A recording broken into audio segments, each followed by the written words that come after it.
বিসমিল্লাহির রহমানির রহিম। পরম করুণাময় ও অসীম দয়ালু আল্লাহর নামে শুরু। ومن أحسن قولا ممن دعا إلى الله وعمل صالحا وقال إنني من المسلمين.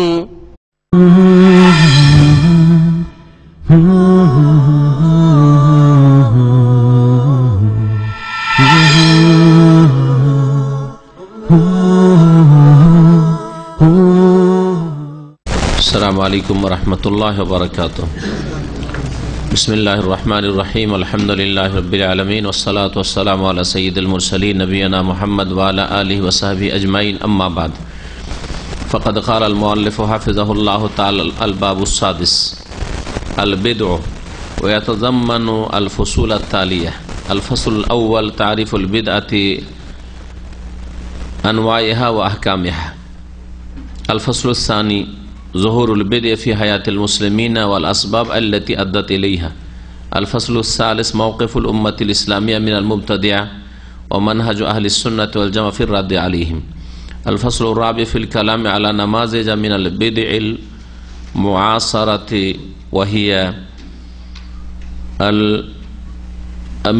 المعاصرة وهي أولا الاحتفال بالمولد النبوي، ثانيا التبرك بالأماكن والآثار والأموات ونحو ذلك، ثالثا البدع في مجال العبادات والتقرب إلى الله. আল্লাহ পাকের সমস্ত প্রশংসা যে আল্লাহ পাক রব্বুল আলামিন তার দিনকে সম্পূর্ণ করেছেন এবং দিনে কোনো কিছু অতিরিক্ত করা আল্লাহ পাকের সন্তুষ্টির উদ্দেশ্যে শক্তভাবে হারাম করেছেন, নিষেধ করেছেন। সালাত এবং সালাম নাজিল করেন মুহাম্মদ রাসূলুল্লাহ সাল্লাল্লাহু আলাইহি ওয়াসাল্লামের প্রতি, যার আনুগত্য পূর্ণরূপে সত্যিকার অর্থে তখনই প্রমাণিত হয় যখন তার নিয়ে আসা দিনে কোনো ঘাটতি না করা হয় আর কোনো বাড়তি না করা হয়। কোনো কিছু বাড়ালে তা বিদাত বলে গণ্য হয়, আর কোনো কিছু ঘটালে আল্লাহ পাকের অসন্তুষ্টির কাজ, ফাসিকি কাজ হয়। এই দুইটি জাতি গুমরাহ হয়েছে। আর যারা নবী করিম সাল্লাল্লাহু আলাইহি ওয়াসাল্লামের নিয়ে আসা দিন যেভাবে আল্লাহ পাক পাঠিয়েছেন, যেভাবে তিনি প্রচার করেছেন সেইভাবেই পালন করে, তারা হচ্ছে সিরাতে মুস্তাকিমের অনুসারী, সরল পথের পথগামী। আমাদের আকিদাতুত তাওহীদের বিষয়বস্তু আজকে ৬ষ্ঠ অধ্যায়। লেখক আল্লামা শেখ সালেহুল ফৌজান হাফিজাহুল্লাহ তাআলার কিতাব থেকে, যার বিষয়বস্তু আল বিদআ, বিদআতুনের বহুবচন আল বিদআ, বেদাত সম্পর্কে, বেদাত সমূহ। এই বেদাত সম্পর্কে বিভিন্ন দিক নিয়ে তিনি আলোচনা করবেন।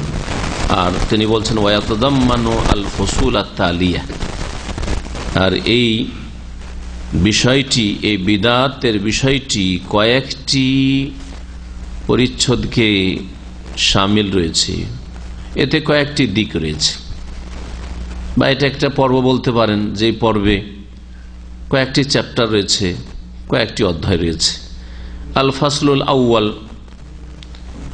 তারিফুল বিদাতে, প্রথম চ্যাপ্টার হচ্ছে বিদাতের সংজ্ঞা, আনওয়াইহা এবং বিদাতের প্রকরণ, বিদাত কত প্রকার ও কি কি, আহকামহা এবং বেদাতের হুকুম, বিধান কি শরীয়তে। আল ফাসলুস সানি, দ্বিতীয় অধ্যায় হচ্ছে যুহুরুল বিদআ ফি হায়াতিল মুসলিমিন, মুসলিমদের জীবনে বিদাতের বহিঃপ্রকাশ, বিদাতের সূচনা, ওয়াল আসবাব আল্লাতী আদ্দাত ইলাইহা, আর যেসব কারণে বিদাত জন্ম নিয়েছে, বিদাত জন্ম নিয়েছে কি কি কারণে মুসলিম সমাজে, অথচ মুসলিমেরা সবাই আল্লাহকে ভালোবাসে, তার রাসূলকে ভালোবাসে। রাসূলুল্লাহ সাল্লাল্লাহু আলাইহি ওয়াসাল্লামের কাছ থেকে সাহাবারা শিখলেন, সাহাবায়ে কেরামের কাছ থেকে তাবেঈনরা শিখলেন, তাবেঈনদের কাছ থেকে তাবেঈনরা শিখলেন। তো এইভাবে ধারাবাহিকতা যদি ঠিক থাকতো, তাহলে তো নবী সাল্লাল্লাহু আলাইহি ওয়াসাল্লামের ওই আদর্শ যার উপর ছেড়ে গেছেন সেটাই আজ পর্যন্ত চলে আসতো। তো মাঝখানে এত বাড়তে থাকলো কি করে? কি কি কারণে বাড়লো? বেড়ে যাওয়ার নাম ধর্মের নামে বেড়ে যাওয়ার নাম না বিদআত। আল ফাসলুর তারপরে বলছেন যে আল ফাসলুস সালিস, তৃতীয় চ্যাপ্টার হচ্ছে মওকিফুল উম্মাতিল ইসলামিয়া মিনাল মুবতাদিআহ, বিদাতীদের সম্পর্কে মুসলিম উম্মার ভূমিকা কি। মুসলিম উম্মাহ বিদাতীদের সম্পর্কে কি বিশ্বাস ধারণা রাখে, তাদের সাথে কি আচরণ করে থাকে। ও মানহাজ আহলি সুন্নাত ওয়াল জামাআত ফির রাদ্দি আলাইহিম, এবং আহলি সুন্নাত ওয়াল জামাতের আদর্শ তাদের খণ্ডনের ক্ষেত্রে, তাদের বিদাতের খণ্ডনের ক্ষেত্রে তাদের আদর্শ কি। আল ফাসলুর রাবে, আর চতুর্থ অধ্যায় হচ্ছে ফিল কালাম আলা নামাজ মিনাল বিদআল মুআসিরা, বর্তমান যুগের যেসব বিদাত রয়েছে সেসব বিদাতের কতিপয় নমুনা সম্পর্কে আলোচনা, অর্থাৎ প্রচলিত বিদাত, বর্তমান মুসলিম বিশ্বে প্রচলিত বিদাত সম্পর্কে আলোচনা। তার তিনটি বিদাত বিশেষ করে আলোচনা নিয়ে এসছেন, বড় বড় বিদাত। একটি হচ্ছে আল ইহতিফাল বিল মৌলিদিন নবী, নবী করিম সাল্লাল্লাহু আলাইহি ওয়াসাল্লামের জন্ম উপলক্ষে কি করা, উৎসব করা, অথবা ঈদ মিলাদুন্নবী বলা এবং তাতে কিছু করা। দ্বিতীয় হচ্ছে আত-তাবাররুক বিল আমাকিন ওয়াল আসার ওয়াল আমওয়াত ওয়া নাহওয়া যালিক, বরকত হাসিল করা কিছু স্থান দ্বারা আর কিছু পরিত্যক্ত বস্তু দ্বারা অথবা মৃতদের মাধ্যমে ইত্যাদি ইত্যাদি, এইরকম বিভিন্ন জিনিস থেকে, যেগুলি থেকে বরকত হাসিল করা কোরআন এবং হাদিস দ্বারা প্রমাণিত নয়। 3 নম্বর হচ্ছে আল বিদআ ফি মাজালিল ইবাদাত, ইবাদতের ক্ষেত্রে বহু রকমের বিদাত, আল বিদআ বহুমুখী বিদাত।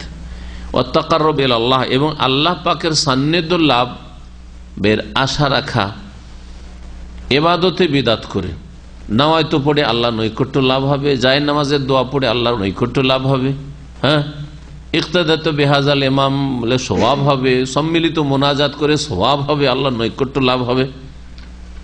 নামাজের বিদাতের ক্ষেত্রে কি করা, আল্লাহর নৈকট্য লাভ করা ইবাদতের ক্ষেত্রে। রোজার ক্ষেত্রে নওয়াই তানা সুমা গাদান দিয়ে রোজা শুরু করতে হবে, না হলে রোজা অসম্পূর্ণ থাকবে, উচ্চারিত নিয়ত দ্বারা রোজা শুরু করতে হবে। এইরকম বহু রকমের ইবাদত বন্দিগিতে বিদাত রয়েছে, আর এক এক এলাকায় এক এক রকমের বিদাত রয়েছে। ইবাদত বন্দিগির ক্ষেত্রে বিদাত, হজের ক্ষেত্রে বিদাতের শেষ নেই, হজ করতে এসে কথার কাজের আকীদার বিদাত, মদিনা না আসলে হজ অসম্পূর্ণ থাকবে, এটা হচ্ছে আকীদার বিদাত। হ্যাঁ, কিছু বাচনিক বিদাত আছে, আর কিছু আছে কর্মগত বিদাত আছে, আমলি বিদাত আছে, সবগুলি সম্পর্কে আলোচনা করবেন।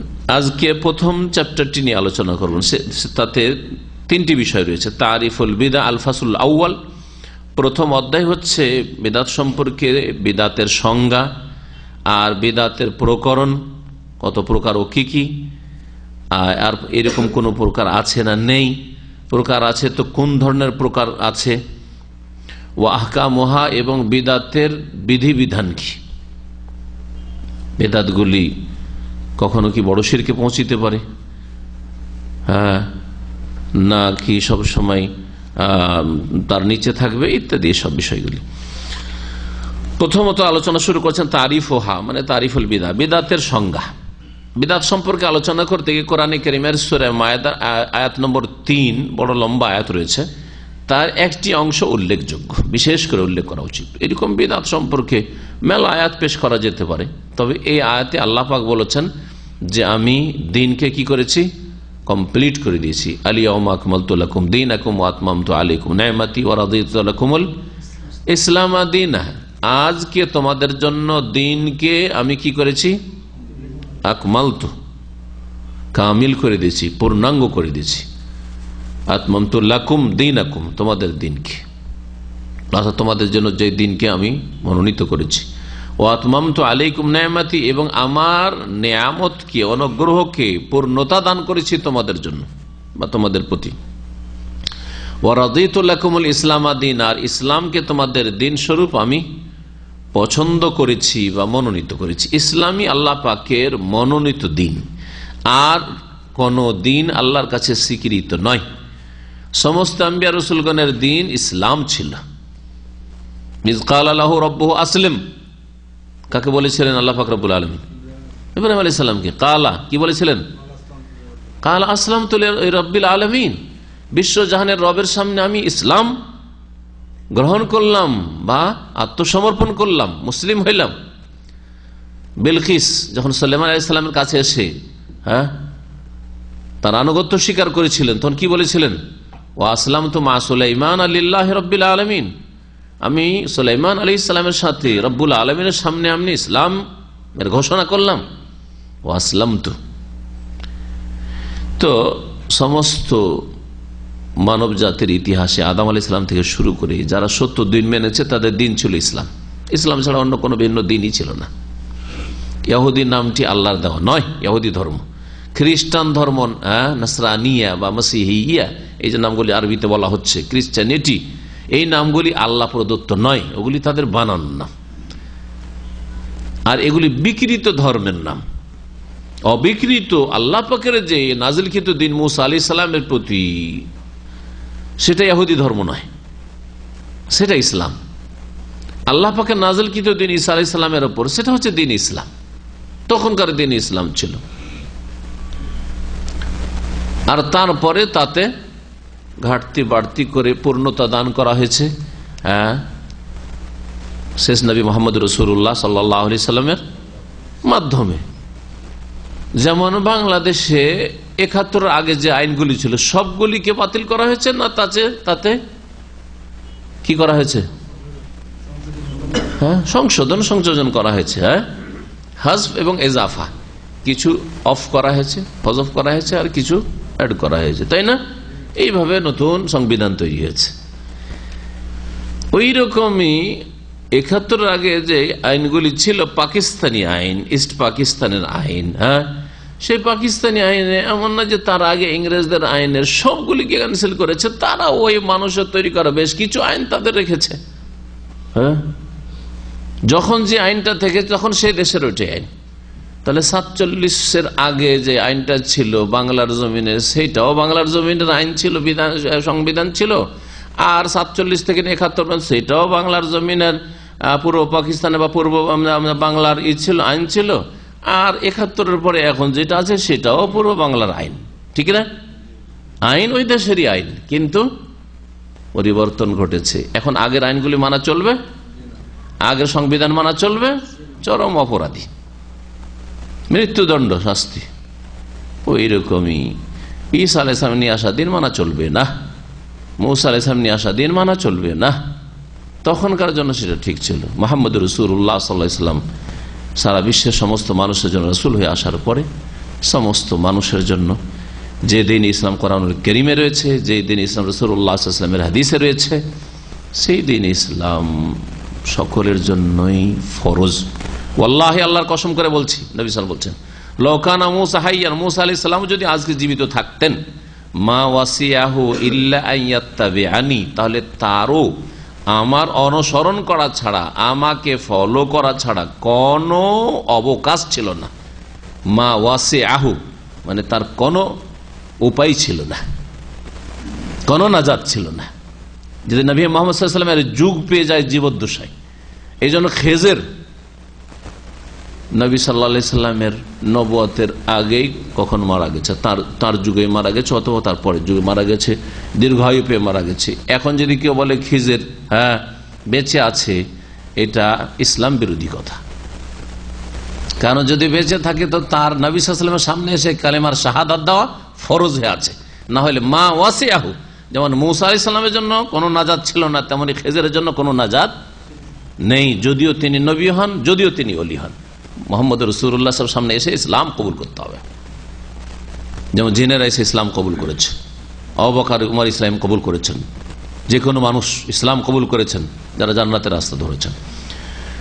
তো এখন আসি বিদাতের সংজ্ঞা সম্পর্কে আলোচনায়। বিদাতের সংজ্ঞা বলছেন আল বিদআতু ফিল লুগাতি,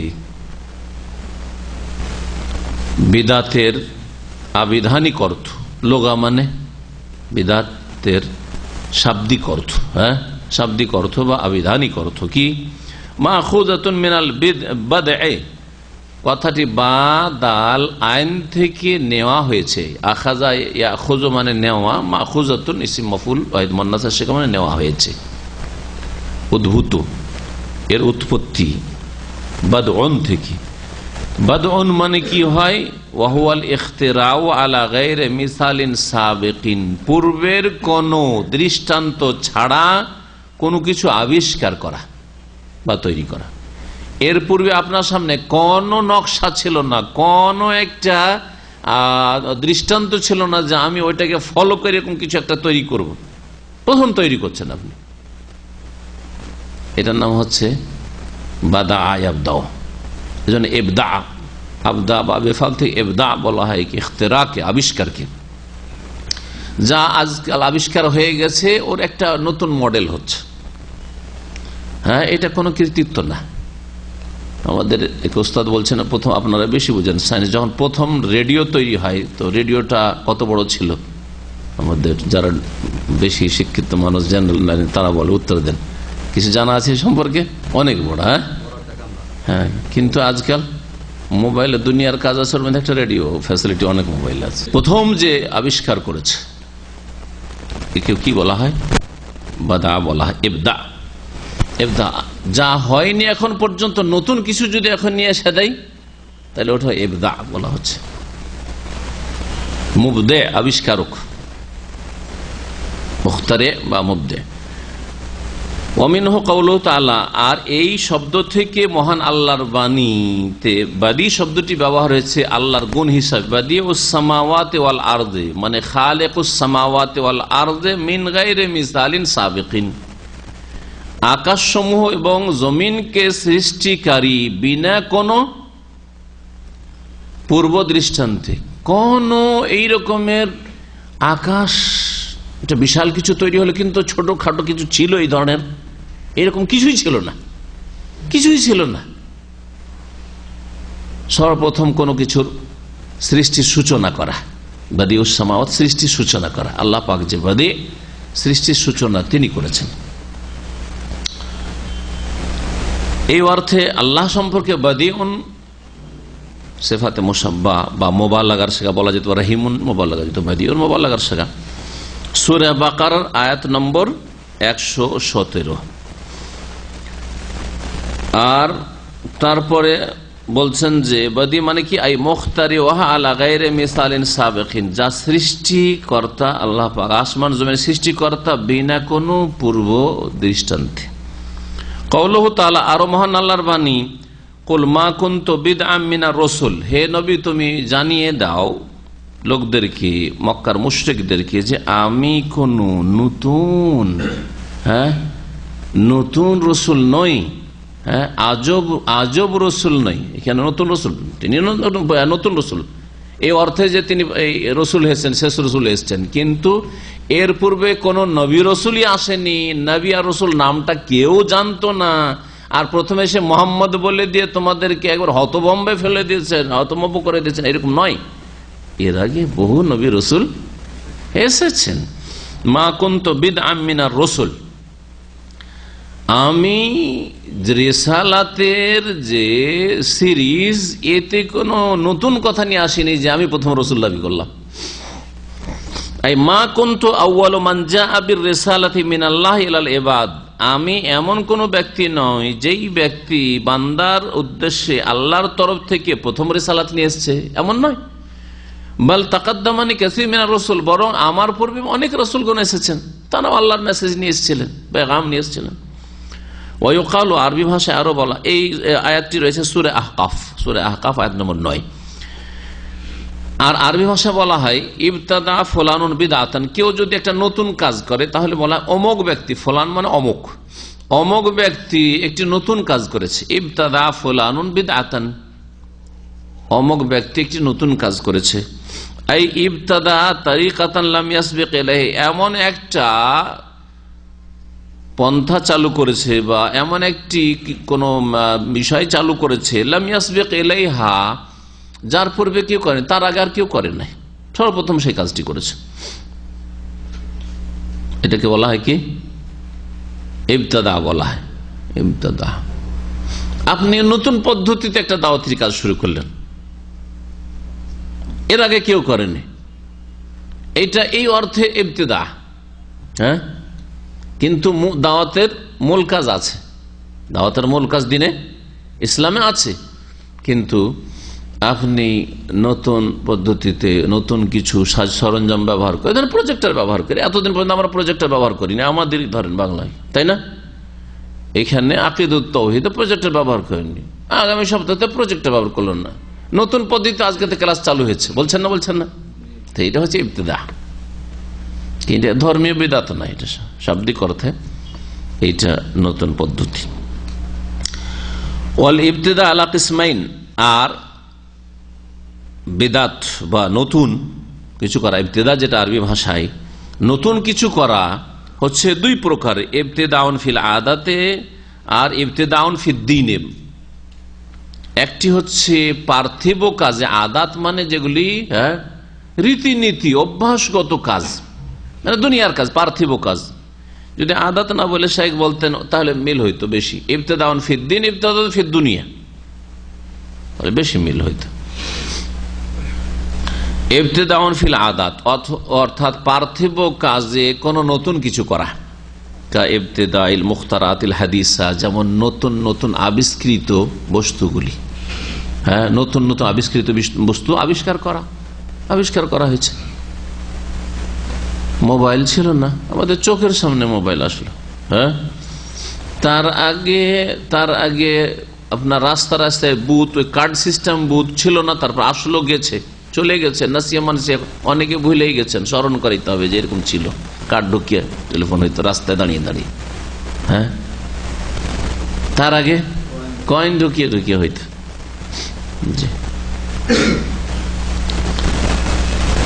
মাঝখানে মোবাইলের আগে কার মোবাইল এসেছিল, এইরকম মোবাইল না, কার, গাড়িতে থাকলে শুধু এটা ব্যবহার, গাড়ির সাথে সম্পর্কিত, তাও 10,000 15,000 রিয়াল মূল্য ছিল, এক সৌদি প্রথম কিনেছে। আর আমার এক পরিচিত লোক, ওর কফিল হচ্ছে ওই সৌদি, কিনেছে, কেনার পরে টেলিফোন ধরে দিয়ে তুই বাড়িতে কথা বলতো, আমাকে লাগিয়েছে, তার যে খুশি জীবনে পর্যন্ত পেয়েছে, বলছে শাইখ আপনার সাথে কথা বলছি এমন একটা দিয়ে টেলিফোন দিয়ে যে কারে আমরা এখন রাস্তায় চলছি আর কথা বলছি। এটা 1996 কথা, তখন 95-96 মোবাইল কিন্তু হয়নি, তাই না? 96-97 এই সময়গুলোতে কথা। তো ওকে আশ্চর্য লাগছে যে কি গাড়ি দিয়ে ড্রাইভিং চলতে আছে, গাড়িতে আমরা রাস্তা অতিক্রম করছি আর কথা বলছি। এখন ওইটাকে কি লাগবে? রিজেক্টেড, গেছে, প্রত্যাখ্যাত, দরকার নেই, পরিত্যক্ত। ওয়াহাজা মুবাহুন, পার্থিব কাজের ক্ষেত্রে নতুন কিছু আবিষ্কার করা, নতুন আবিষ্কৃত বস্তু জায়েজ, উপকারী হলে জায়েজ, অপকারী হলে জায়েজ নেই। উপকারী বৈধ জিনিস জায়েজ। লিআন্নাল আসলা ফিল আদাত আল ইবাহা, কারণ আদাত অভ্যাসগত কাজগুলির ক্ষেত্রে আসল হচ্ছে মুবাহ, বৈধতা, মুবাহ হওয়া, জায়েজ হওয়া। আপনি সমুদ্রের বিচে ঘুরতে যাবেন, ওখানে গিয়ে কোনো পাপ টাপ করবেন না, ওখানে পাপও নেই আর কোনো নেকিরও কাজ যাচ্ছেন না যে ওখানে যায় একটা দিনের দাওয়াত দেব, তো এটার নাম কি? মুবাহ, জায়েজ। নেকিও নেই কারণ নেকির উদ্দেশ্য যাচ্ছেন, আর গোনাও নেই কারণ ওখানে গোনা করার উদ্দেশ্যে যাচ্ছেন না, ঠিক আছে না? মুবাহ, যাতে নেকিও নেই গোনা নেই, এগুলোকে বলা হয় জায়েজ। দুই দিকে সমান, নেকি গোনার পাল্লা সমান, ওইখানে কিচ্ছু নেই, ওতে নেকিও নেই গোনাও নেই। দ্বিতীয় রকমের নতুন আবিষ্কার ইবতিদা, বিদআত হচ্ছে ইবতিদাউন ফিদ দ্বীন, ধর্মের ক্ষেত্রে নতুন কিছু করা। ওয়াহাজা মুহাররামুন, শেখ সালেহুল ফৌজান হাফিজাহুল্লাহ বলছেন এটা হচ্ছে হারাম। ধর্মের ক্ষেত্রে নতুন কিছু করবেন অথচ রাসূলুল্লাহ সাল্লাল্লাহু আলাইহি ওয়াসাল্লাম করেননি, করতে বলেননি, কোনো অনুমতিও দেননি, স্বীকৃতিও দেননি, এটা হারাম। সহজ ভাষা নয়, হারাম, মাকরুহ নয়, অপছন্দনীয় না, হ্যাঁ, সুন্নতের খেলাফ না, মুস্তাহাবের খেলাফ নয়। হ্যাঁ, কখনো এরকম বলবেন না। একজন বড় বক্তা বলছে যে নামাজে, মানে কিছুটা সংশোধনে এসছে সেজন্য তার বক্তব্য বলছে যে নামাজে নিয়ত পড়া জরুরি না। জনসাধারণ মোটা খায় মোটা বুঝবে, ওরা তো কথা তো ভালোই বললো, অন্যরা বলছে নিয়াত পড়তে হবে, না হয়তো পড়তে হবে, আর এ বলছে জরুরি না। তো দেখো সহিহাকিতে চলে এসছে, সহিহাকিতে চলে এসছে। কিন্তু কি যে ওখানে করে ধোকা দিল, জেনে দিক অথবা তার না জানা অবস্থায় অজ্ঞতার সাথে দিক, হয় তার অজ্ঞতার কারণে এই কথা বলছে জরুরি নয়, আর না হলে সে জেনে শুনে চোখে ধুলি ছিটাচ্ছে। আর আপনারা বুঝছেন না যে আমাদের চোখে ধুলি ছিটাচ্ছে, কানাকা হাইকোর্ট দেখাচ্ছে, কুড়িয়া ঘর দেখি। কথা বোঝা গেছে? কি জরুরি নয় মানে ফরজ নয়। জরুরি কোনটা? ফরজ। ফরজ নাই তো ফরজের নিচে মেলা শরীয়তে কাজ আছে, সুন্নত আছে, সুন্নতে মুআক্কাদা আছে, গায়র মুআক্কাদা মুস্তাহাব আছে, আছে না নেই? আরে নফল আছে। তার মানে পড়া যাবে না, হয়তো পড়া যাবে কিন্তু জরুরি না। বেশ কিছু বক্তা আর আন্তর্জাতিক খ্যাতি সম্পন্ন বক্তা এই সব শোনা আছে আমাদের, বোঝা গেছে? তো কখনো ধোকা খাবেন না। আমাদের দেশের মানুষরা আবেগে ছুটে, লোকজন বেশি যার পিছনে ছুটে ওর পিছনে ছুটে, এত বড় লোক ভুল করতে পারে। দিনের ব্যাপারে নতুন কিছু করা হচ্ছে হারাম, লিআন্নাল আসলা ফিহা তাওকিফ। তাহলে কি বলবো? নিয়ত পড়া হচ্ছে হারাম। শেখের ভাষায় বলেন নিয়ত পড়া কি হারাম। নামাজ তো পড়া হারাম, নামাজের জন্য, রোজার জন্য, উজুর জন্য হারাম। ভালো করে শোনেন।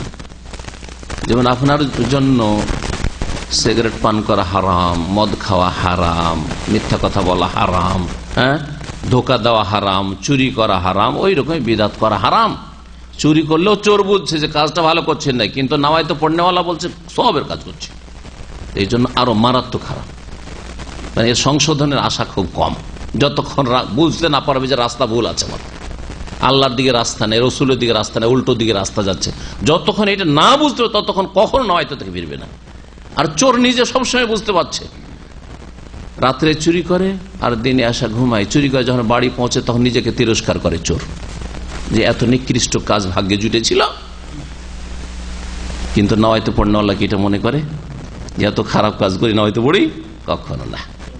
জি হ্যাঁ, কবর মাজারে যারা যায় কিছু পাওয়ার জন্য, তারা কি আসে নিজেকে তিরস্কার করে, ধিক্কার দেয় যে খুব খারাপ কাজ করে আসলাম? কিন্তু একটা মিথ্যা কথা, কফিল আপনার মালিক জিজ্ঞেস করছে তুমি কোথায় ডিউটির সময়, শুধু ওর নজরে খারাপ হবে না সেজন্য একটু বলে দিলেন যে আমি একটু ডিউটিতে বাইরে এসেছি একটু কেনাকাটার জন্য, অফিসের কেনাকাটার জন্য। আর অফিসের কেনাকাটা না, আপনার নিজের কেনাকাটা, কেনাকাটাতেও আছেন, অর্ধেকটা সত্য অর্ধেক মিথ্যা। তারপর নিজেকে তিরস্কার দিচ্ছেন যে ছি ছি খুব একটা অন্যায় কাজ করলাম, ঠিক না? শরীয়তের ক্ষেত্রে, দিনের ক্ষেত্রে বিদাত হারাম কেন? লিআন্নাল আসলা ফিহা তাওকিফ। কারণ দিনের ক্ষেত্রে মূল বিষয় হচ্ছে আত-তাওকিফ। তাওকিফ মানে ওয়াক্কাফা ইউওয়াক্কিফু তাওকিফ থেকে আমি শাব্দিক অর্থটা বলি, তাহলে বুঝতে সুবিধা হবে।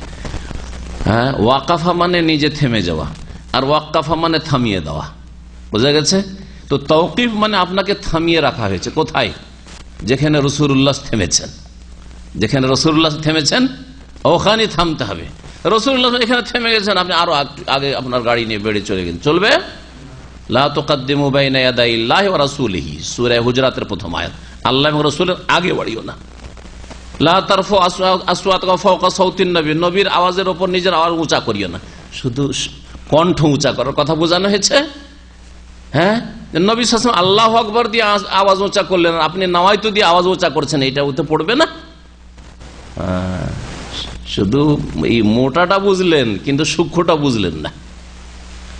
আগে বাড়া মানে নবী সাল্লাল্লাহু আলাইহি ওয়াসাল্লাম রাস্তায় চলছেন, তার জীবদ্দশায় তার আগে আগে চলে গেলাম, আরে বেয়াদবি করে দিলাম। হ্যাঁ, ওইটা শুধু বুঝলেন আপনি, যেটা মাহসুস হিস্সি অনুভূত সেটা বুঝলেন, কিন্তু যেটা আসল বিষয় যে কিয়ামত পর্যন্ত রাসূলুল্লাহর আগে বাড়া যাবে না সাল্লাল্লাহু আলাইহি ওয়াসাল্লাম, এটা বুঝলেন না? যে নবী সাল্লাল্লাহু আলাইহি ওয়াসাল্লাম নামাজ পড়েননি, আমি কেন পড়বো? আগে বেড়ে গেলাম তো। নবী সাল্লাল্লাহু আলাইহি ওয়াসাল্লাম যায় নামাজের দোয়া পড়েনি, আমি কেন পড়বো? সুতরাং আগে বেড়ে গেলাম আমি। নবী কারীম সাল্লাল্লাহু আলাইহি ওয়াসাল্লাম 2 ঈদ করেছেন, ঈদুল ফিতর, ঈদুল আযহা, তো ঈদুল মিলাদুন নবী কেন? তার আগে বেড়ে গেলাম আমি। নবী করিম সাল্লাল্লাহু আলাইহি ওয়াসাল্লামের কবর কাঁচা কবর থেকেছে, সাহাবায়ে কেরামদের কবর সব কাঁচা কবর, তো আমার পীরের কবর পাকা কেন হবে? আমার দেশে পাকা কবর কেন থাকবে? নবী সাল্লাল্লাহু আলাইহি ওয়াসাল্লাম উঁচা কবর, কাঁচা কবরই, পাকা কবর না, কাঁচা কবরই যদি 1 হাত, আধা হাতের বেশি, 1 বিঘতের বেশি উঁচা থাকে তো ভেঙে বরাবর করে দিতে বলেছেন। তাহলে এটা কি নবীর আগে বেড়ে যাওয়া নাই? পাকা কবর আর উঁচা কবর, আর কবর ফুল চড়ানো, কবর চাদর চড়ানো, সব আগে বেড়ে যাওয়া। যতগুলি বেদাত আছে সবগুলি নবীর আগে বেড়ে যাওয়া। কোরআনে বিদাতের খণ্ডনের বহু আয়াত রয়েছে। কোরআনে যদি অর্থ সহ বুঝতো তো মুসলিম বেদাতি হইতো না। কোরআন বুঝেই নেয় যে বেদাতের কারণগুলি যখন বলা হবে তার মধ্যে মুখ্য কারণ হচ্ছে অজ্ঞতা। দিনের ধার ধারে না, কোরআন শিখার হাদিস শিখার ধার ধারেই না, রসুলের কাছে আসার ধার ধারেই না। তৌকিফ মানে থামিয়ে রাখা হয়েছে। শরীয়তে আসল হচ্ছে যে থেমে যেতে হবে যতক্ষণ না দেখবেন যে অনুমতি আছে আগে বাড়ার। বুঝা গেছে? 4 রাকাত জোহর পড়ে থেমে যেতে হবে, 5 রাকাতে এই জন্য উঠেও যদি যায় সোজা ইমাম, তারপরে কি করতে হবে? উঠে তারপর বসে যেতে হবে। কিন্তু 2 রাকাত পড়ে যদি উঠে যায় তাশাহুদ ছুটে গেছে, আর উঠবে সোজা হয়ে গেলে না, আর বসবে ফিরে বসবে না। তাশাহুদ গেছে গেছে প্রথম তাশাহুদ, ওর জন্য ঘাটতি পূরণ করে সহ সিজদা কর, কিন্তু আর ফিরতে হবে না, কারণ অবকাশ আছে। 2 এর পরে তৃতীয় পড়ার অবকাশ আছে। কিন্তু 4 রাকাত জোহর পড়ার পরে, আসর 4 পড়ার পরে, এশা 4 পড়ার পরে 5 পড়ার অবকাশ নেই। ফজরে 2 রাকাত পরে যদি লাফিয়ে উঠে যায়, উঠেই গেছে ইমাম সাহেব। যারা জলসা ইস্তেরাহা করেন না, এদের আর একটা সমস্যা আছে। যারা ইস্তেরাহা করে তো উঠতে দেখলেই মাঝখানে আছে, এই সুন্নতি তরিকায় নামাজটা পড়লে একটা ফায়দা আছে যে উঠতে দেখলে মুক্তাদির সুবহানাল্লাহ বলে দিচ্ছে, তখন হয়তো একটু উঠতে যাচ্ছিল থেমে গেল। কিন্তু যেমন হাম্বেলিরা বা হানাফিরা যারা দায়ী করে লাফিয়ে উঠে যাচ্ছে আল্লাহ সুদুরে কাদমায়ের হাদিস উপর আমল করে, কিন্তু বুখারীর হাদিস উপর আমল করছে না, তারা সাথে সাথে উঠে যাচ্ছে। মুক্তাদি দেখবে কি তার আগেও সোজা হয়ে দাঁড়িয়ে বসে আছে, ঠিক কিনা? সোজা হয়ে দাঁড়িয়ে বসে আছে।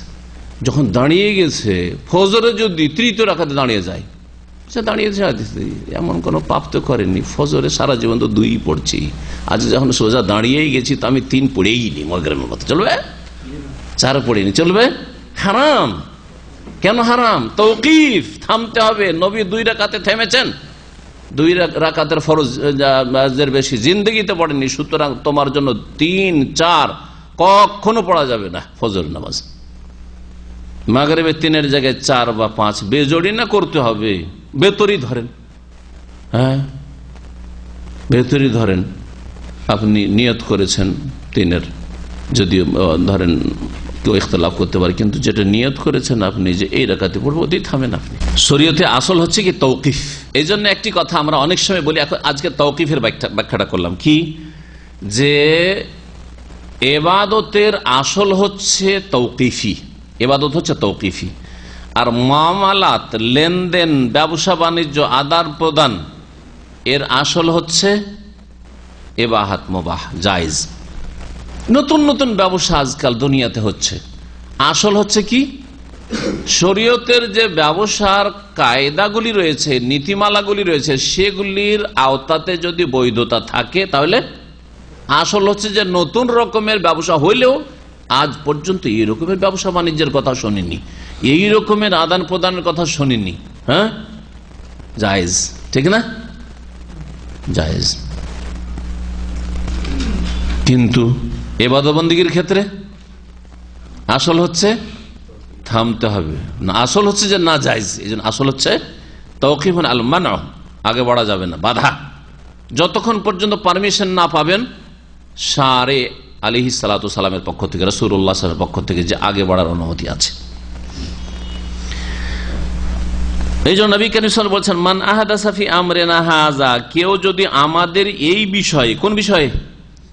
ফি আমরিদ দ্বীনে, আমরিনা হাযা মানে আমরিদ দ্বীনে, আমাদের এই বিষয় দিনের বিষয়ে নতুন কিছু করে, মা লাইসা মিনহু, যা তার অন্তর্ভুক্ত না, ফাহুয়া রাদ্দুন, সেটা প্রত্যাখ্যাত।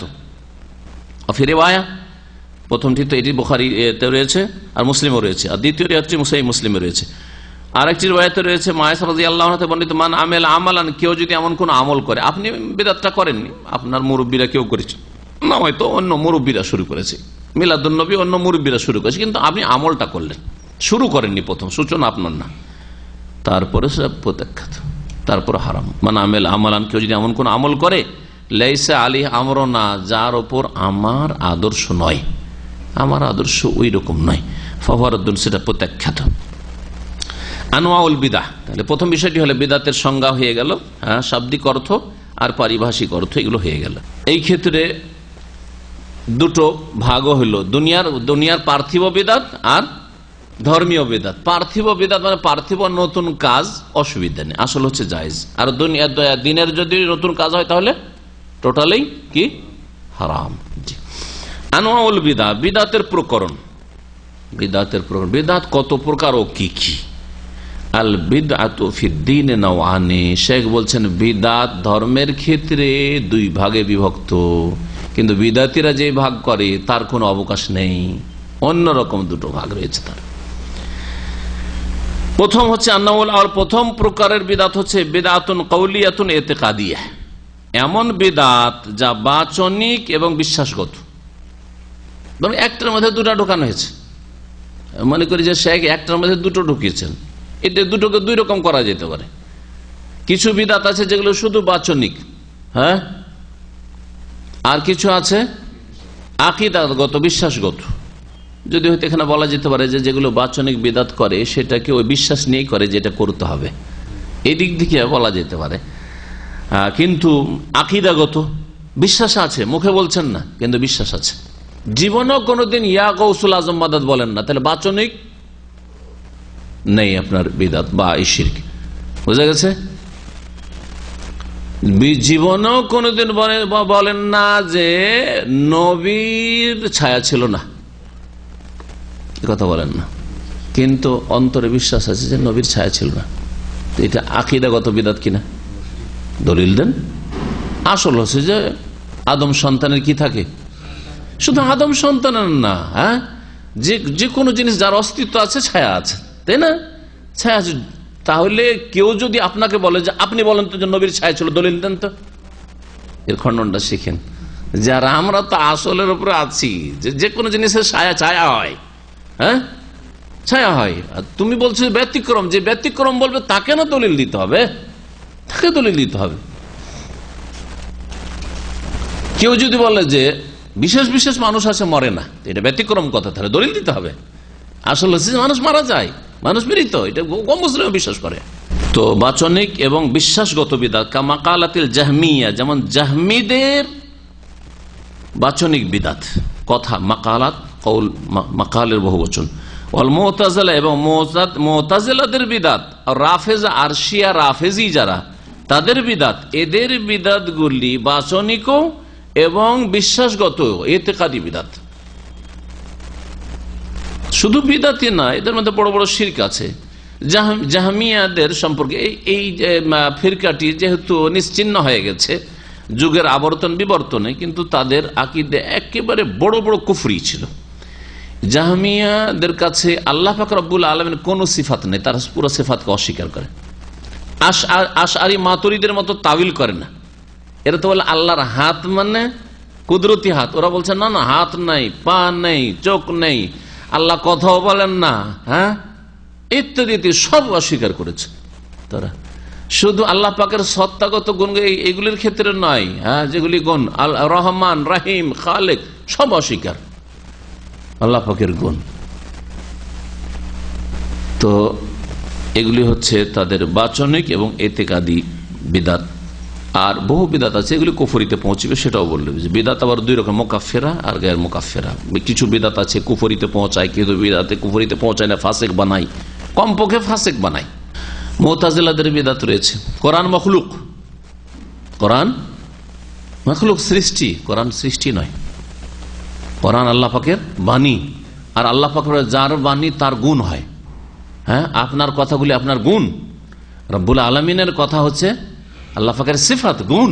এটা হচ্ছে আহলে সুন্নাত ওয়াল জামাতের আকীদা। আর এই নিয়ে আহমদ রহমতুল্লাহ আলীর সাথে তাদের দ্বিমত হয়।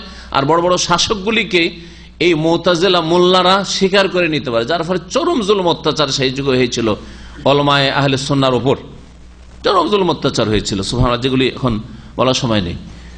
যদি কোরআন মাখলুক হয় তো আউযু বিকালিমাতিল্লাহি, আল্লাহর কালেমার আশ্রয় গ্রহণ করছি, তো আল্লাহর বাণী মাখলুক, তাহলে এখানে মাখলুকের আশ্রয় গ্রহণ করা হইল কিনা? তো নবী সাল্লাল্লাহু আলাইহি ওয়াসাল্লাম কি মুশরিকানা দোয়া শিখাইলেন? যারা দলিল বুঝেন আমার এই দোয়ার দলিলটিকে মনে রাখবেন। জি হ্যাঁ, তাহলে বোঝা গেল আউযু যখন আশ্রয় গ্রহণ করছেন নবী করিম সাল্লাল্লাহু আলাইহি ওয়াসাল্লাম আল্লাহ পাকের পূর্ণাঙ্গ বাণীর, তাহলে বুঝা আল্লাহর বাণীগুলি মাখলুক না, সৃষ্টি না, সেগুলি কি স্রষ্টার গুণ। যেমন স্রষ্টার আপনি কসম করতে পারেন, তেমন স্রষ্টার গুণেরও কসম করতে পারেন।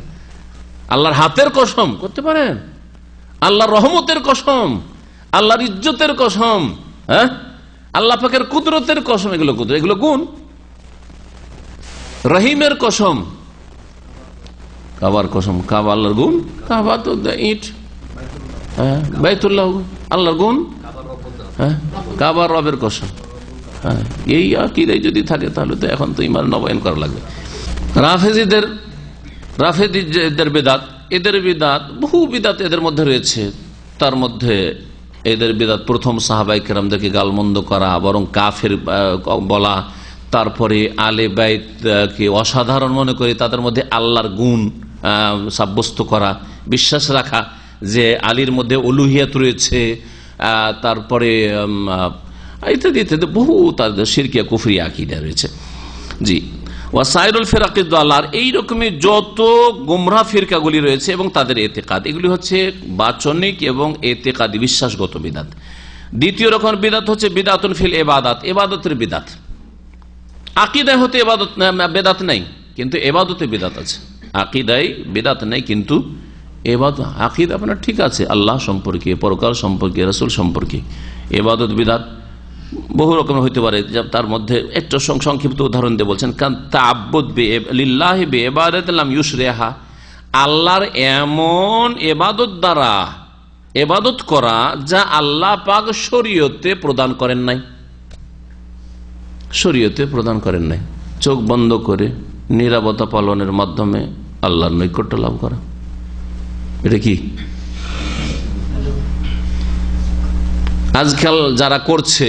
হ্যাঁ, কোন দেশের নেতা মরে গেলে ওদের সামনে নীরবতা পালন করে না, বা ওদের কবরের কাছে গিয়ে, হ্যাঁ, সমাধিতে গিয়ে নীরবতা পালন করে না, এটা করছে ওদের শ্রদ্ধা জ্ঞাপনের জন্য। এখন কোন মুসলিম ধর্মী যদি বলে ওরা যদি মানুষের জন্য, মানুষ মৃতের জন্য যদি ওইরকম চোখ বন্ধ করে নীরবতা পালন করে, চোখ বন্ধ করে, তো আমরা একটু নীরবতা পালন করার মাধ্যমে আল্লাহর সান্নিধ্য লাভ করব, আল্লাহকে রাজি করব। শরীয়তে এরকম কিছু নেই। এটা না হয় বললাম এমন কিছু যেটা এই বেদাতও চালু হইতে পারে বা কোথাও থাকতে পারে, আমার হয়তো নলেজে নেই, কিন্তু আমাদের সে বেদাত আছে না? নেই। মোরাকাবার বেদাত, ধ্যান করা। মোরাকাবা মানে হিন্দুদের ধ্যান, চোখ বন্ধ করে এমন জিকির ছাড়া যে জিকির করতে করতে এমন ফানা হয়ে যাবে যে সারা দুনিয়া কাশফ হয়ে যাবে। এগুলি না নবী সাল্লাল্লাহু আলাইহি ওয়াসাল্লামের হয়েছে, না সাহাবীদের হয়েছে। বিদাত, কাশফের বিদাত, মোরাকাবার বিদাত, ওয়াজদার হালের বিদাত। আর এমন হালে বেহাল হয়ে যাবে যে পাগল হয়ে যাবে, পাগল হয়ে ফরজ নামাজ, জোহরের নামাজ ছেড়ে দিয়ে দিল একবারে, এমন দৌড় দিল গিয়ে কুষারের জমিতে ঢুকে গেল, 5 দিন বের হইল না। বাংলাদেশের এক বড় পীরের পীর, হ্যাঁ, পীরের দাদা পীর, জানেন নাম? জানেন কি? হ্যাঁ, জি জি জি। তো আল্লাহুল মুস্তান, আল্লাহুল মুস্তান, এগুলি হচ্ছে ইবাদতের বিদাত। এমন তরিকে ইবাদত করা, এটা হচ্ছে নামাজ আল্লাহর ফরজ বাদ দিয়ে দৌড় দিল, এটাই তাদের ইবাদত, বিদাত ইবাদত। আল কিসমুল আউয়াল, হ্যাঁ, ওয়াহি আকসাম, আর এমন তরিকে ইবাদত করা যেগুলি আল্লাহ শরীয়তে দান করেননি, এগুলি কয়েক প্রকারের বলছেন লেখক। কয়েক প্রকার বলে 4 প্রকার উল্লেখ করেছেন তিনি। প্রথম প্রকার হচ্ছে যে ইবাদতের মূলে বিদাত ঢুকানো, মা ইয়াকুনু ফি আসলিল ইবাদা, ইবাদতের আসলে মূল ইবাদতে কি করা? বিদাত করা। বিআই ইউহদিসা ইবাদাতান লাইসা লাহা আসলুন ফি শারঈ, এমন ইবাদত তৈরি করা যার শরীয়তে কোনো ভিত্তি নেই। কাই ইউহদিসা সালাতান গায়রা মাশরুআ, এমন নামাজ আবিষ্কার করা, নামাজ শুরু করা, নামাজ চালু করা যা শরীয়তে নেই। আউসিয়া মানে এমন রোজা রাখা গায়রু মাশরু আসলান, যা শরীয়তে আসলই নেই।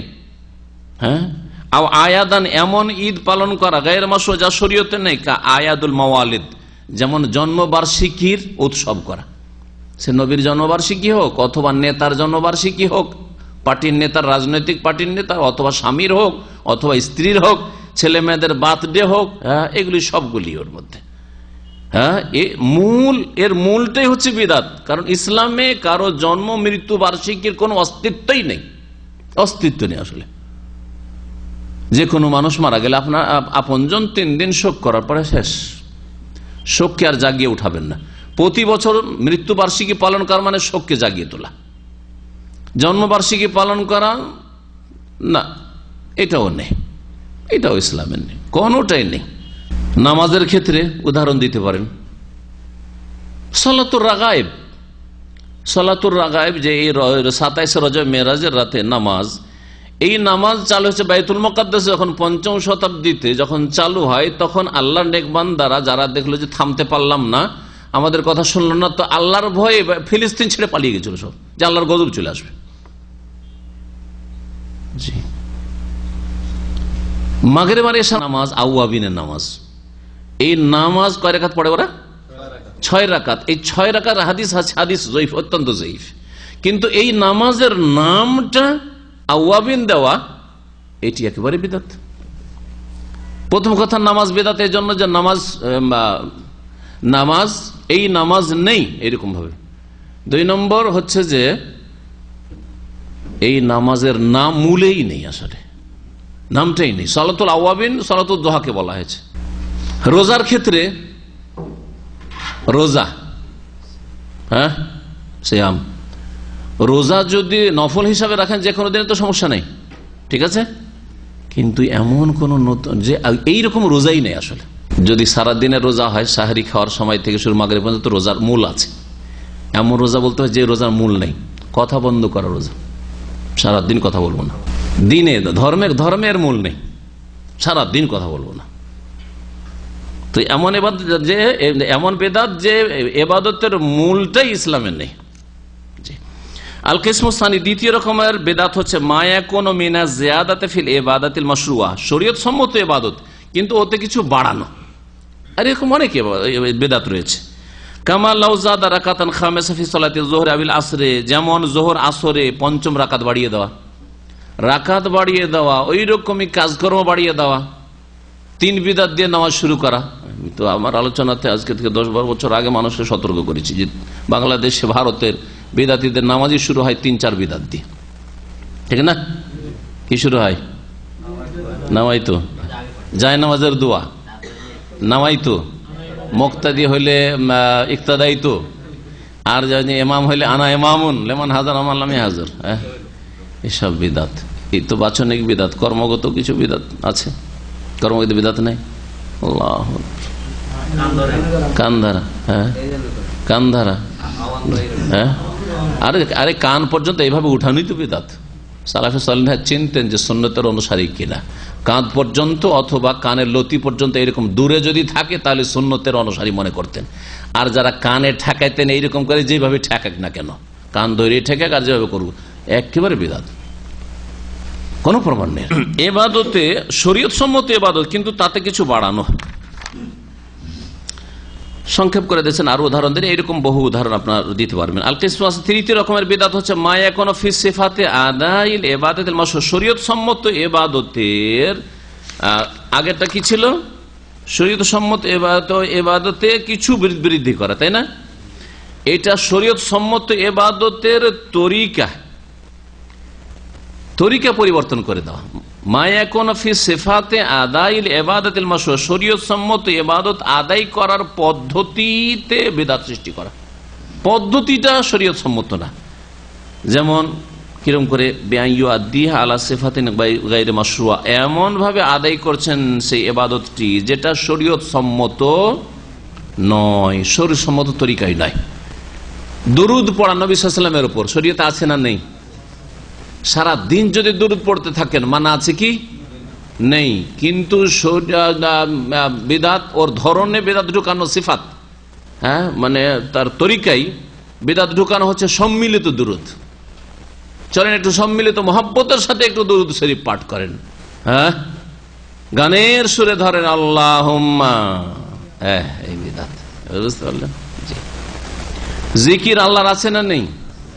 আছে, সারাদিন সবসময় জিকির, লা ইয়াজালু লিসানুকা রাতবা মিন যিকরিল্লাহ, হাদিস, সবসময় যেন তোমার জবান আল্লাহর জিকিরে ভিজে থাকে। অসুবিধা আছে কিছু?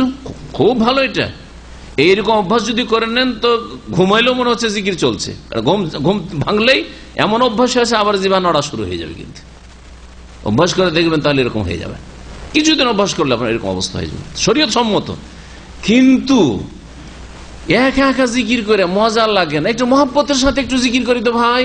হ্যাঁ, বলুন লা ইলাহা ইল্লাল্লাহ করে দিলাম। সিফাতে তরিকাতে বিদআত। ইবাদত, আসল ইবাদত ইসলামে মওজুদ আছে। ইবাদত বাক্যেও কিছু বাড়ায়নি, ওটাও ঠিক আছে, হ্যাঁ, কিন্তু ধরন পদ্ধতিটা চেঞ্জ করেছে। ওয়াযালিকা কাদাইল আযকারিল মাশরুআ, যেমন শরীয়ত সম্মত জিকিরগুলি আদায় করা বে আসওয়াতিন জামাইয়াতিন, সম্মিলিত আওয়াজে। আমি যে উদাহরণটা দিলাম সেটাই দিয়েছেন, মুতরেবা, এবং যেটা হচ্ছে গানের মতো আওয়াজ। গানে কি থাকে, একটা আকর্ষণীয় এই আওয়াজ।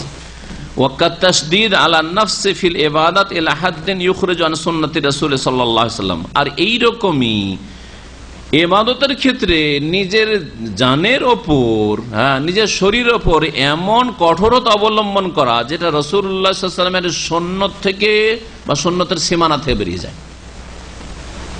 নফল রোজা রাখা কি ভালো, জায়েজ?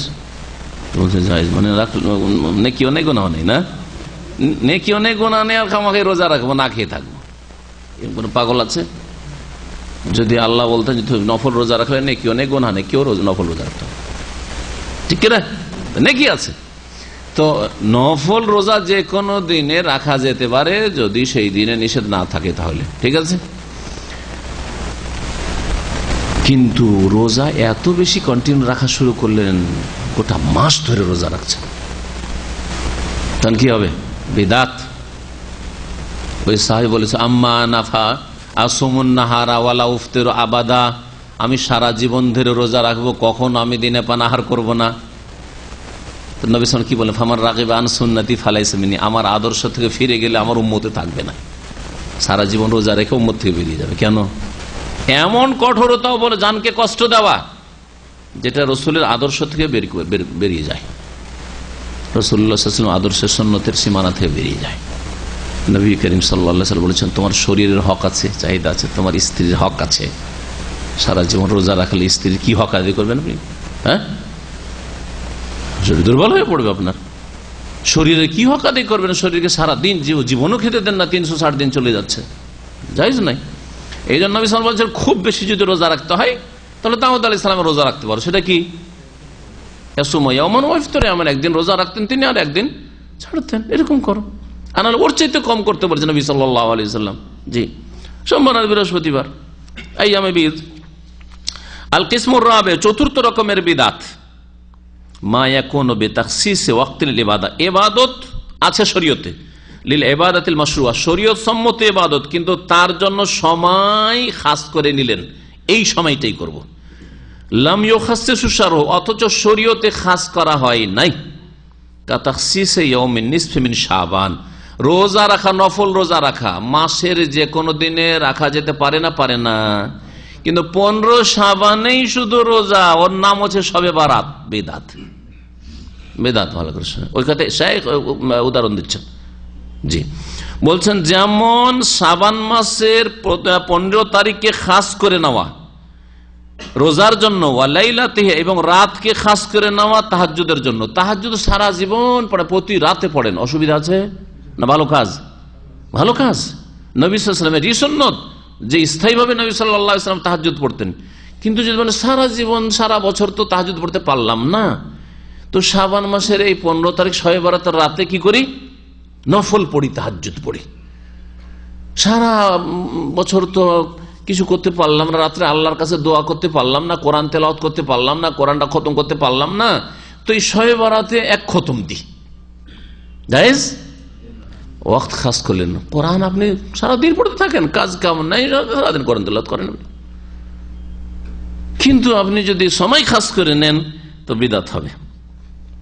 ফাইন আসলা সিয়াম ওয়াল কিয়াম মাশরু, রোজা এবং তাহাজ্জুদের মূল বিষয়টি শরীয়ত সম্মত। ওয়ালাকিন্না তাখসিসাহু বিওয়াক্তিন, তবে সেটাকে খাস করে নেওয়া কোন বিশেষ একটি সময়ের সাথে মিনাল আওকাত ইয়াহতাজু ইলা দলিল, তার জন্য দলিলের প্রয়োজন নেই, অবশ্যই প্রয়োজন আছে। ওইরকম স্থানের সাথে খাস করা, আসলে ইবাদত আছে কিন্তু ওই স্থানে ইবাদত নাই, যদি করেন বিদআত হবে না?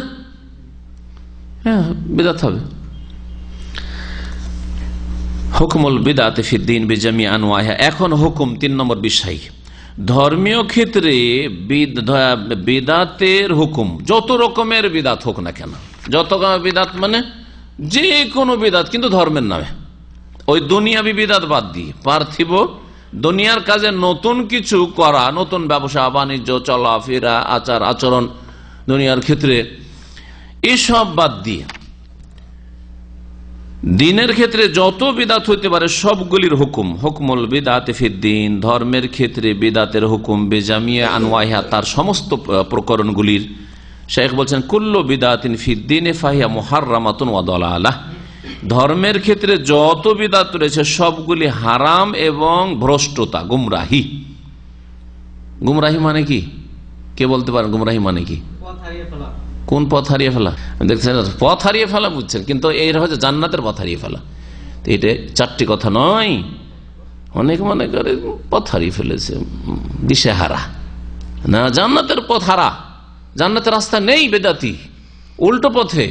যেমন আমি যাচ্ছি উমরা, কিন্তু এদিকে মক্কার রাস্তা হারিয়ে দিয়ে ধরেছি আমি কুয়েতের রাস্তা। কুয়েত শেষ হলে ইরাক পৌঁছে দিতে পারে, কিন্তু কিয়ামত হয়ে গেল মক্কা পৌঁছিতে পারবো না, মত চলে আসে মক্কা পৌঁছিতে পারবো, ঠিক না? ঠিক ওই রকম দলালা হচ্ছে ওই রকম। বিদাত করলে কখনো জান্নাতে পৌঁছা যাবে না, ও আরো দূরে, যত দূরে যাচ্ছি মক্কা কিন্তু দূরে হয়ে যাচ্ছে, ঠিক না? কাছে থেকে যদি ইউটার্ন করে ফিরে যেতাম, জোবাইল থেকে ফিরে যেতাম, রাস্তা ভুল করেছি রে, জোবাইল এগিয়ে চলে গেল ওই দিকে, কুয়েতের দিকে চলে যাচ্ছে, মক্কা থেকে একটু 80 কিলোমিটার না হয় আমার লস হলো, কিন্তু আরো যদি চলে যাই টান দিলাম খাবজি 300 শেষ, আবার 300 না, আরো ফেললাম না কুয়েত, আরো যত যাব তত মক্কা দূরে হয়ে যাবে, ঠিক না? তো বিদাত যত করতে থাকবে তত বেশি আল্লাহর জান্নাত থেকে দূরে হয়ে যাবে। এত ছোট কথা নয় যা বিদাতিরা মনে করে থাকে। লিকাউলিহি সাল্লাল্লাহু আলাইহি ওয়াসাল্লাম, নবী করিম সাল্লাল্লাহু আলাইহি ওয়াসাল্লাম বলেছেন, ওয়াইয়াকুম মুহদাসাতিল উমুর, তোমরা নিজেদেরকে সতর্ক সাবধান রাখবে, ওয়া মুহদাসাতিল উমুর, নতুন নতুন কাজ থেকে। এটার একটা আরবি গ্রামার আছে, যেদিন আরবি আলোচনা হবে বা যেদিন লম্বা আলোচনা থাকবে স্মরণ করে দিবেন, তখন বলবো যে ইয়াকুম ওয়া মাঝখানে কি করে আসলো, আবার কেমন আসল বাক্যটা কি ছিল, কিন্তু আজকে আর না, সময় নেই। ফাইন্না কুল্লা মুহদাসাতিন বিদআহ, প্রত্যেক নতুন কাজ থেকে কি করবে, তোমরা নিজেকে বাঁচিয়ে রাখবে। নবী সাল্লাল্লাহু আলাইহি ওয়াসাল্লাম দুনিয়ার কথা বলছেন না দিনের কথা? তাহলে দিনের ক্ষেত্রে প্রত্যেক নতুন কথা কাজ থেকে বাঁচিয়ে রাখবে, কারণ প্রত্যেক নতুন কাজ হচ্ছে বিদআহ। কুল্লা বলেছেন, কি বলেছেন নবী সাল্লাল্লাহু আলাইহি ওয়াসাল্লাম? ওয়া কুল্লু বিদআতিন দালালা, প্রত্যেক বিদআত নতুন কাজ হচ্ছে ভ্রষ্টতা, রাস্তা হারিয়ে ফেলা জান্নাতের। হাদিস হচ্ছে তিরমিজির এবং হাদিস আবু দাউদও রয়েছে, হাদিস হাসান সহিহ। আর একটি হাদিস এর আগে উল্লেখিত হয়েছে, মান আমিলা আমালান লাইসা আলাইহি আমরুনা ফাহুয়া রাদ্দুন, যে ব্যক্তি এমন কোন আমল করবে যেটা আমার আদর্শের অনুযায়ী নয়, সেটা প্রত্যাখ্যাত। ফাদাল্লাল হাদিস, আর এই দুটি হাদিস প্রমাণ করে আলা আন্না কুল্লা মুহদাসাতিন ফিদ্দীন ফাহুয়া বিদআহ, ধর্মের ক্ষেত্রে যে কোনো নতুন কাজ হচ্ছে বিদআত। ওয়া কুল্লু বিদআতিন দালাল, আর প্রত্যেক বিদআত হচ্ছে গুমরাহি ও মারদুদা, প্রত্যাখ্যাত। ওয়া মানা যালিকা, এর অর্থ এই দাঁড়ায় আন্নাল বিদআ ফিল ইবাদাতি ওয়াল ইতিকাদ মুহাররামা, ইবাদত এবং আকীদা বিশ্বাসের ক্ষেত্রে বিদআত হচ্ছে হারাম। আকীদা এবং ইবাদতের ক্ষেত্রে বিদআত হচ্ছে, কারণ ইবাদত হচ্ছে দিন আর আকীদা হচ্ছে দিন, আকীদা ইবাদতের ক্ষেত্রে বিদআত হচ্ছে হারাম। ওয়ালাকিন্নাত তাহরিম ইয়াতাফাওয়াতু বিহাসবি নওয়ায়াতিল বিদআহ, তবে সবগুলি বিদআত কি একই ক্যাটাগরির? সবগুলি বিদআতের গুনাহ কি একই রকমের? একজন কবরে চাদর চড়ানোর বিদআত করলো, হ্যাঁ, ফুল দেওয়ার বিদআত করলো, একজন নামাজ পড়ার বিদআত করলো, দুটো একই অপরাধ না? কখনো না, কখনো না। বলছেন তবে এই হারাম হওয়া ইয়াতাফাওয়াতু বিহাসবি নওয়ায়াতিল বিদআহ, বিদআতের ধরন হিসাবে কি হবে? পার্থক্য হবে। এই হারাম হওয়াই পার্থক্য হবে বিদআতের ধরন হিসাবে, বিদআতের যেমন ধরন হবে তেমন ধরনের সেটা হারাম হবে। ফামিনহা মা হুয়া কুফরুন সারাহ, কিছু বিদআত আছে যেগুলি স্পষ্ট কুফরি, শুধু হারাম না, সেগুলি কি বড় কুফরি, শিরক। কা তাওয়াফ বিল কবুর, কারণ কবরের প্রদক্ষিণ, কবরে তওয়াফ করান, কবরে তওয়াফ করছে, বাবার কবরে, শাহজালাল কবরে তওয়াফ করছে, 800 কবরে তওয়াফ করছে, ঘুরছে চারিদিকে, চক্কর লাগাচ্ছে। জরুরি নয় যে 7 চক্কর ঘুরতে হবে, একটা চক্করও যদি দেয় আর মনে করে যে এটা খুব নেকির সওয়াবের কাজ করলাম, জি মুশরিক। শিরক করলো। তাকাররুবান ইলা আসহাবিহা, সান্নিধ্য লাভ করা হচ্ছে কবরবাসীর, এর দ্বারা বাবা খুশি হবে আর বাবা আল্লাহ পর্যন্ত পৌঁছে দিবে। ইউকাররিবুনা ইলাল্লাহি যুলফা, জি একই মক্কার মুশরিকের আকীদা। ওয়া তাকদিমু যাবা ওয়ান নুজুরি লাহা, কবরের সামনে কোন জবিহা পেশ করা, গরু খাসি জবাই করে পেশ করা, ওয়ান নুজুর এবং মান্নত করা, কোনো কিছু মান্নত নিয়ে যায় পেশ করলেন। চাদর চড়ানো যদি মান্নত হিসাবে হয়, চাদর চড়ালো যে এটা আমি মান্নত করেছিলাম যে আল্লাহ যদি আমার এই কাজটা করে দেয় তাহলে একটা চাদর চড়াবো আমি খাজা বাবার এটা আজমির শরীফে নিয়ে গিয়ে, তাহলে বড় শিরক, বড় কুফর এটি। আর যদি এইসব কিছু রাখে না, এমনি চড়িয়ে দিল, দেখতে সুন্দর লাগবে, একটু সাজাইলাম, তাহলে তখন বড় কুফরি বলা যাবে না। সবসময় আমরা আল্লাহ পাক রব্বুল হুকুম মেনে চলো। ওয়ালা ইয়াজরিমান্নাকুম শানাআন কওমিন আলা আল্লা তা'দিলু, কোন জাতির সাথে তোমাদের মতবিরোধ বা শত্রুতা যদি থাকে তাহলে এটা যেন তোমাদেরকে উদ্বুদ্ধ না করে কিসের জন্য, ইনসাফ করার ক্ষেত্রে ইনসাফ থেকে দূরে না সরিয়ে দেয়, ন্যায় নীতি অবলম্বন করতে হবে, ন্যায় সঙ্গত কথা বলতে হবে। সুতরাং তো ন্যায় সঙ্গত কথা বলো, হু আকরাবুল লিত্তাকওয়া, এটা হচ্ছে আল্লাহ ভীরুতার কাছাকাছি। এই জন্য সবসময় সূক্ষ্ম কথা বলার চেষ্টা করবেন। একটা লোক তাবিজ বাঁধলো, মনে করেন আল্লাহ ভালো করবে, কিন্তু তাবিজ ওসিলা, বলবে বড় মুশরিক, তুই জুলুম করলেন আপনি কথায়। আর একটা লোক তাবিজ বাঁধছে, সে বলছে যে তাবিজ থাকলে আমাকে সারা দুনিয়ার কোনো কিছু ক্ষতি করতে পারবে না, দুটো একই, এটা বড় শিরক করলো, এই ব্যক্তি বড় মুশরিক। পার্থক্য আছে। এটা হচ্ছে ইনসাফ, ন্যায় নীতি অবলম্বন করা। দুনিয়ার ক্ষেত্রে যেখানে ন্যায় সঙ্গত চলতে হবে, দিনের ক্ষেত্রে আরো বেশি আপনাকে সজাগ হইতে হবে, কারণ আল্লাহর দিনের কথা বলছেন। এখানে আপনি জুলুম করবেন কেন? দুনিয়ার স্বার্থে করেননি, তাহলে কোন স্বার্থটা ছিল আপনার? আল্লাহ বলেন, রসুল বলেন, আপনাকে বলার অধিকারটা কে দিল এত বাড়িয়ে? অনেকে বহু বিদাতকে শিরক বলে থাকে, এইটা শিরক ওইটা শিরক, ভুল কথা। আরে ঢালাহার, এটা শিরক ওইটা শিরক বলবেন, যেটা শিরক সেটাকে শিরক বলেন, যেটা বড় শিরক বড় শিরক বলেন, যেটা ছোট শিরক বলেন, যেটা বেদাত ওইটাকে বেদাত কাবার শিরক বলিয়েন না। ইনসাফ করার চেষ্টা করো। ওয়া দুআ আসহাবিহা, এবং কবরবাসীর কাছে দোয়া করা। কবরবাসীকে যদি ইয়া গাউস মাদাদ, ইয়া খাজা মাদাদ, আটুসি মাদাদ, গৌসে পাক ইত্যাদি, এগুলো কি বেদাত? কত বড় বেদাত! কুফরে সারাহ, স্পষ্ট কুফরি। কারণ আল্লাহ ছাড়া অন্যের কাছে আহ্বান করা বা অন্যকে আহ্বান করা বা অন্যের কাছে যাচ্ছে, ইস্তেগাসা, তবে তাদের কাছে ফরিয়াদ করা, উদ্ধার করো, বাবা আগেস নেই, আমাকে উদ্ধার করো। জি, এগুলি হচ্ছে বড় কুফরি। কেউ যদি বলে যে সিলেটের বিমানবন্দরে যে জাহাজটি ধ্বংস হতে যাচ্ছিল, আল্লাহর ওলি যদি শুয়ে না থাকতো তাহলে খান খান হয়ে যেত, কিচ্ছু থাকতো না। পত্রিকাতে লিখেছে বাংলাদেশে, একটা দুর্ঘটনা ঘটেনি কয়েক বছর আগে, পত্রিকাতে লিখেছে, আমি নিজে পড়েছি। কারো কথা আমি ওই শুনে অত করি না, আমি নিজে পড়ি। এটা কি বড় শিরকি বিদাত। আল্লাহ ছাড়া অন্যকে রক্ষাকারী মনে করা, মৃত রক্ষা করেছে ওদের জাহাজকে, বড় শিরক এটি, কুফরে সারাহ। এইরকমই জাহমিয়া এবং মুতাজিলাদের যারা চরমপন্থী তাদের কথাগুলি, এগুলি হচ্ছে কুফরে সারা, স্পষ্ট কুফরি। তাহলে জাহমিয়া আর মুতাজিলাদের কিছু আকীদা আছে যেগুলি হচ্ছে কুফরি, বড় কুফরি, আর কিছু আছে যেগুলি বিদাত, ছোট কুফরি। অমিনহা, আর কিছু আছে মা হুয়া মিন ওয়াসাইলিশ শিরক, যেগুলি শিরক নয় কিন্তু শিরকের কি ওসিলা, শিরকের মাধ্যম, মানে এগুলির মাধ্যমে শিরক হয়ে থাকে। শিরকের চোরা পথ, শিরকের কি চোরা পথ। কবরটাকে আপনার বাপের পাকা করে সাজিয়ে চুনকাম করে রং করে রেখে দিলেন। আমার বাপকে দামি দামি কম্বল সৌদি আরব থেকে নিয়ে এসে দিচ্ছি, এখন কিছুই দিতে পারবো না, তো একটা চাদরও চড়াবো না, করলেন ব্যাস, আর কিছুই করলেন না।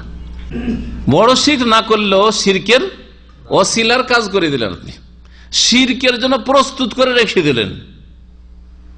আপনি না শুরু করলে অন্যরা করবে কিছুদিন পরে, শিরকের চোরা রাস্তা খুলে দিয়েছেন বাড়িতে। কাল বিনা আলাল কবর, যেমন এখন কবরকে পাকা করা, বিনা আল কবরকে পাকা করা, অথবা কবরের উপর ঘর নির্মাণ করা, গম্বুজ নির্মাণ করা, মিনারা নির্মাণ করা, কবর মসজিদে কবর দেওয়া, বা কবরের উপর মসজিদ তৈরি করা, এই সবগুলি কি বলবো? শিরক বলবো না, কি বলবো এগুলোকে? শিরকের হচ্ছে জারিয়া, শিরকের মাধ্যম। চোরা, শিরকের চোরা রাস্তা, যে ভাষা দিয়ে বলেন না কেন। ওয়াসসালাতি ওয়াদ-দুআ ইনদাহা, কবরের পাশে নামাজ পড়ছেন, আল্লাহর জন্য নামাজ পড়ছেন, কিন্তু কবর পাশে। অনেকেই রিয়াজুল জান্নাহ, রওজাতে নামাজ পড়তে যায়, এই জন্য যায় না যে ওইটা হচ্ছে জান্নাতের একটা টুকরা। কি জন্য নামাজ পড়তে যায়? নবীর কবর পাশে নামাজটা পড়ে আসলাম, মনে একটা শান্তি যে নবী সাল্লাল্লাহু আলাইহি ওয়াসাল্লাম কবরের পাশে নামাজ পড়েছি। এটা কি হলো? হ্যাঁ, পাশে পড়েছি, নবী কিছু চাইনি নবীর কাছে, সব আল্লাহর কাছে চেয়েছে। হ্যাঁ, কি বলবেন এটাকে? শিরকের কাছাকাছি চলে যাওয়া, শিরকের চোরা রাস্তা, হারাম, এগুলি বিদাত, এবং এই বেদাতগুলি হচ্ছে শিরকের কাছাকাছি যাওয়া। এজন্য আমি অনেক সময় বলেছি, অনেক আলোচনায়, যে আজকের বেদাতি কালকের মুশরিক। যারা আজকে বেদাত করেছে কালকে বড় শিরক করা শুরু করবে। আর এর একবারে স্পষ্ট স্পষ্ট প্রমাণ আছে।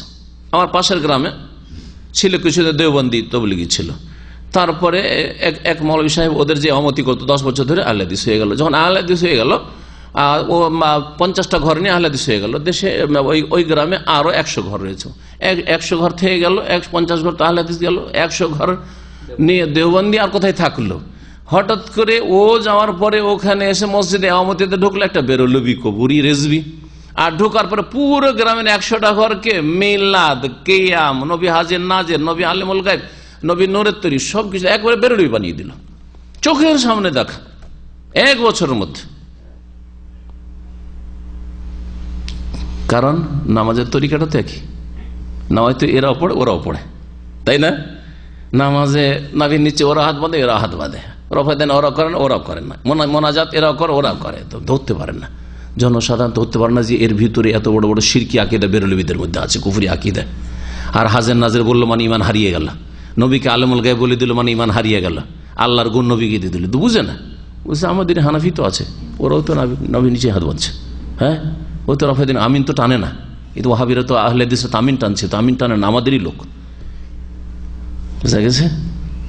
অথচ আহলে হাদিসের সাথে দ্বিমত ছিল শুধু হতো সামান্য কিছু বিষয়গুলিতে, আর এদের সাথে আকাশ পাতাল দ্বিমত, তাওহীদ আর শিরকের দ্বিমত। কিন্তু কাছাকাছি থাকাতে আজকের বিদাতি কালকের মুশরিকে পরিণত হয়। যেমন কবরের ওপর কি করা, তৈরি করা, ঘর বাড়ি তৈরি করা বা কোনো কিছু তৈরি করা, ওয়াসসালাত আর নামাজ পড়া, ওয়াদ-দুআ ইনদাহা কবর পাশে, অমিনহা মা, এগুলো হয়ে গেল। অমিনহা মা হুয়া ফিসকুন ইতিকাদি, আর কিছু বিদাত আছে যেগুলি ফাসিকি, বিশ্বাসগত ফাসিকি। তাহলে প্রথম কুফরি, কিছু বিদাত আছে কুফরি, আর কিছু বিদাত আছে যেগুলি হচ্ছে শিরকের মাধ্যম বা শিরকের চোরা রাস্তা, আর কিছু বিদাত আছে যেগুলো ফাসিকি আর এতে বিশ্বাসগত। কাবিদাতিল খাওয়ারিজ ওয়াল কাদরিয়া, খারিজদের বিদাত আর কাদরিয়াদের বিদাত, মুরজিয়াদের বিদাত, তাদের কথাগুলির ব্যাপারে, তাদের এতেকাদের বিষয়ে যেগুলি শরীয়তের দলিল প্রমাণের বিরোধী। অমিনহা মাসিয়া, আর কিছু কিছু বিদাত আছে যেগুলি শুধু গুনাহ হয়ে গেছে। কাবিদাতি তাবাত্তুল, যেমন সংসার ত্যাগী হওয়ার বিদাত, বিয়ে শাদী করবো না। ওয়াসিয়াম কায়মান ফি শামসি, রোজা রাখবো সূর্যে দাঁড়িয়ে, রোদরে দাঁড়িয়ে, হ্যাঁ, ছায়াতে যাব না রোজার অবস্থায়। ওয়াল খাসা বিকাসদি কাতে শাহওয়াতিল জামা, সহবাসের চাহিদাকে নির্মূল করার উদ্দেশ্যে খাসি হয়ে যাওয়া। খাসা আরবিতে শব্দ ব্যবহার, ওখান থেকে খাসি শব্দটি এসছে, খাসি হয়ে যাওয়া বুঝেন তো আপনারা, তাই না? তা আরবি শব্দ, তাহলে খাসি হয়ে যাওয়া। তাহলে কেউ যদি অন্ডকোষ বের করে ফেলে দেয় যে অন্ডকোষ রাখবো না, যাতে করে এইসব ঝামেলাই না থাকে, খাসি করো তো এটাই করে, আমাদের দেশে খাসি করে না, অন্ডকোষ বের করে ফেলে। মানুষ যদি অন্ডকোষ বের করে ফেলে দেয় তো কাজটা কি? গুনহার কাজ। তাহলে এই বেদাত হচ্ছে মাসিয়া, গুনহার কাজ। এইখানে আলোচনা শেষ করছি, কারণ কথা আরো লম্বা হয়ে যাবে, আর আমরা যখন শেষ করতে চেয়েছিলাম তার অনেকটা বেশি বেড়ে চলে গেছি। ও সাল্লাল্লাহু নবিয়্যিনা মুহাম্মদ ওয়া আলা আলিহি ওয়া সাহবিহি আজমাইন। আল্লাহ বলবেন আল্লাহর ওলি, মুসলিম হিসাবে আল্লাহর ওলি। বাকি কথা হচ্ছে যে তিনি আল্লাহর ওলি কিনা, যার ওলি সে বলবেন। এখন কেউ যদি এখন জিজ্ঞেস করে আব্দুর রব কি শেখের বন্ধু, হ্যাঁ, তো কাকে জিজ্ঞেস করতে হবে? আমাকে জিজ্ঞেস করতে হবে। আরে উনি আমার বন্ধু না দুশমন আমি জানি, ঠিক না? অথচ আমার চলাফেরা তো অনেক কিছু জানতে পারছে না। আল্লাহ আর বান্দার মাঝে ঈমান আছে, তাওহীদ আছে না, শিরক আছে না, বিদআত আছে, গুনাহ আছে না, নেকি আছে, কি করে আমি হুকুম লাগাবো যে তিনি আল্লাহর ওলি আর ওলি নয়? হ্যাঁও বলবো না, নাও বলবো না। তবে মুসলিম হিসাবে প্রত্যেক মুসলিম আল্লাহর ওলি, আর আশা করি তিনি আল্লাহর ওলি, যদি তার আসল ইসলাম ঠিক থেকে থাকে। আর আল্লাহ না করে যদি কারো ব্যতিক্রম হয়, তো আল্লাহ মতিউর রহমানকে ছাড়বে না, শাহজালালকে ছাড়বে, বুঝা গেছে? কাউকে ছাড়বে না। আকিদার ক্ষেত্রে কাউকে ছাড়বে না, আকিদা নষ্ট করে যায়। ওয়াহদাতুল ওজুদের আকিদা যদি থেকে থাকে, হলুলের হিল্লাজি আকিদা যদি থাকে, বুঝা গেছে, ফানা ফিল্লার আকিদা থেকে আল্লাহর মধ্যে বিলীন হওয়ার আকিদা থাকে, তাহলে আল্লাহ কাউকে ছাড়বে না। সাল্লাল্লাহু আলাইহি ওয়া সাল্লাম মুহাম্মদ ওয়া আলা আলিহি ওয়া সাহবিহি।